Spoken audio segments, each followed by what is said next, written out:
So let's go meet some of these security researchers. Okay. Cool. Good. All right, so where are we going now? We're going to what we call the green room. They're presenting today to about 600-700 researchers in the McKinley room in the conference center. Okay. And when they're not on stage and/or when they're hanging out in the green room. Okay. So that's where we're going. Let's go to the green room. Okay. How'd you like it? It was great. Really? Yeah, the audience was a little. Yeah, I was like, does anybody here do anything? Come on. I mean, the most laughs were when you asked who's got an iPod. Access room. Yes. Hey, good morning. How are you? So this is the green room. I know. Just hang out. We're just hanging out. You've got a combination of Microsoft engineers and security researchers here. We've also got some researchers from the local scene, from the local community, who are hanging out here. There's another way of connecting, of bonding. So, So we're looking around for these people. No, it's just happy to see you. we're going to talk to Vinny, I think. Okay. Oh, Vinny, did anybody talk to you? Yeah, it's the Yeah, the Channel 9. If you've got a second. yeah, just saying. Yes. See it? I guess this is We just How about we just wander over here? sounds good.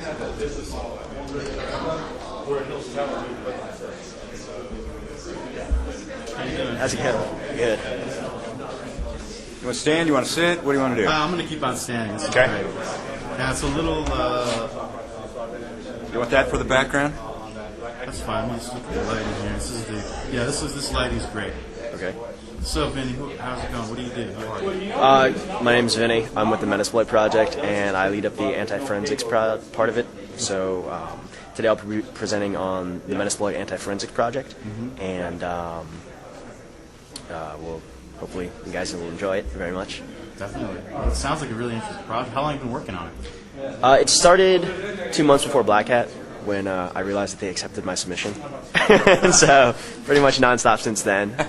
So a you few months submitted and didn't have any slides, huh? Yeah, no, I was like, yeah, so I've got these ideas, and I figured I'd try and whip something up together, and it actually turned out to be great because at work I respond to a lot of incidents, and a lot of the lessons learned I was able to apply, understanding the different techniques for discovery and the different techniques for avoidance as well. So. All of that's rolled into this presentation. Hopefully it'll be useful, something you guys can use and Totally. work with. Sounds very interesting. So, what was your impression? Yesterday you presented to execs.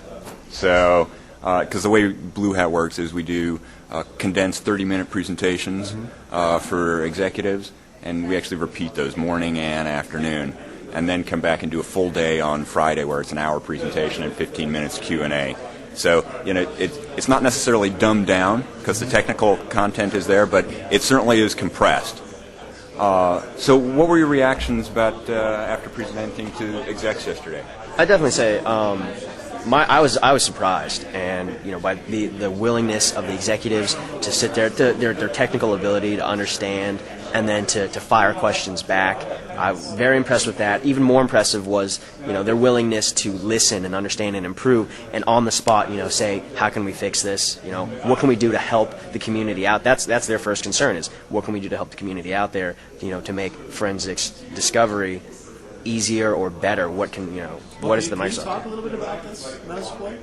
Tell us about what it is. Like what's going on? Yeah, Metasploit, I would say, is originally it was the Metasploit framework, which is an exploitation framework. It was started by H.D. Moore and Spoonham, and Matt Miller, who's also a speaker here, is a big contributor to it. I got involved with them on the side, contributing exploits, and then through that involvement, I branched out and started doing anti-forensics research. I'd like to think of Metasploit as a great test bed for new ideas. It is not a tool that it is a tool that you can use to do pen testing and to test systems. And I know a lot of big companies, a lot of consulting firms will do that. But really, it's a test bed for new ideas, pushing the boundaries and seeing what's out there. So I think that's why the anti-forensics falls underneath the Metasploit banners, because it is cutting edge. It's out there.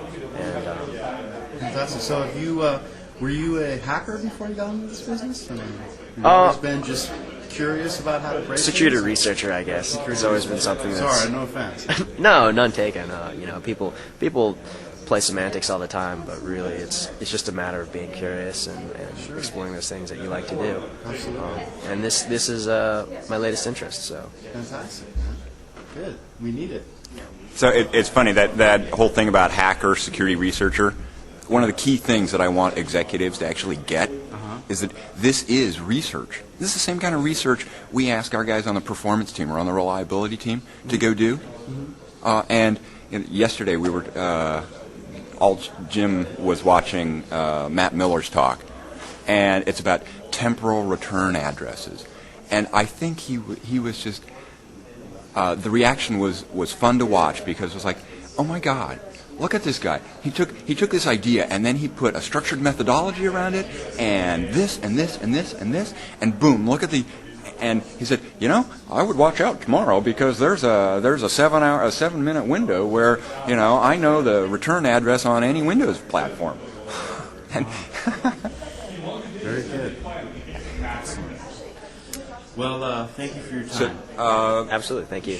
Vinny, was there a highlight yesterday? Oh, you know what? Yeah, so this is awesome. This is probably the best part of my whole day. This made my week. I got a picture and I got to meet MZ, as in the initials for the PE executable header. It was fantastic, and he's actually an awesome guy. Answered all my questions about the NTFS file system that I had lingering. There's not a lot of documentation on it, but man, that guy knows his stuff, and he's cool too. Very cool. Right on. Yeah. We tried to get him on Channel 9, but it's hard. Oh yeah, he's awesome. No, he's a cool dude. I like him. Fantastic. So, What's next? thanks. So next, we think about Blue Hat twice a year.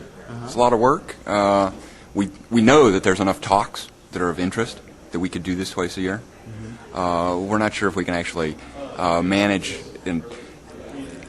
At some point, you want to make sure that the novelty is still there and that it's new.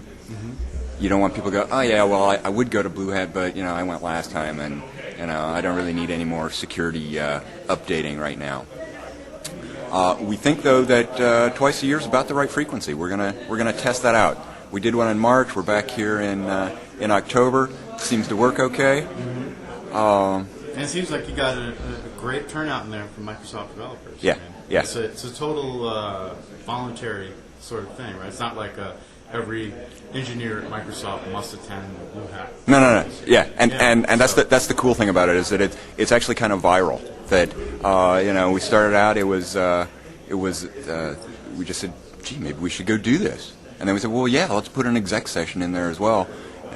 Last year we were lucky, or in March we were lucky to get Jim to show up for the afternoon session, and today this time around we were actually able to fill his whole day with sessions in the morning and then some one-on-one time. So Kevin Johnson was there as well. I got mail back from Rudder that said, "Good, way to go." Excellent. So it's really gratifying to see that it's happening at the exec level as well, and they're going, "This is cool stuff. We got to keep doing this." Absolutely. So. Fantastic. So, what shall we do now? So, is there any other researchers you'd like us to talk to? Yeah, let's check and see if. Hey, Dave, you want to give us a couple minutes? I like this real time. Yeah. Figuring out the interview.